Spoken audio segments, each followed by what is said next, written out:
నా బిడ్డలు, నా చిన్న కుమార్తె మరి ముఖ్యంగా, ముగ్గురు అందరూ సెట్ అయ్యారు ఇప్పుడు. కానీ చిన్న కుమార్తె ఎప్పుడైనా ఏమైనా చేసిన దొర్లింది అనుకోండి, అట్లనే చూస్తాను నేను. దొర్లు, నువ్వు ఎంతైనా దొర్లు, నువ్వు ఎంతైనా ఏడు, నేను మాత్రం ఇవ్వను. నా మాట అంటే నా మాట.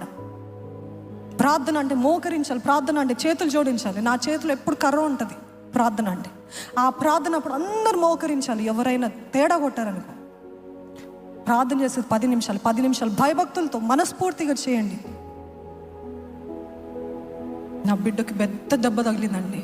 ఎంత బాధపడుతుందో నన్ను ద్వేషించనివ్వండి. ఇప్పుడు ద్వేషిస్తారు, తర్వాత మీకు చేతులు జోడించి థ్యాంక్ యూ అమ్మా అని చెప్తారు. హల్లెలూయా.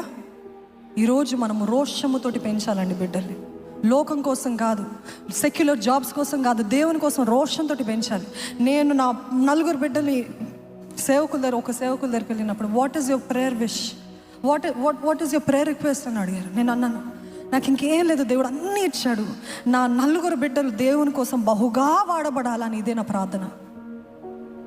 మీ ప్రార్థన ఏంటి? మీ ప్రార్థన ఏంటి? ఈరోజు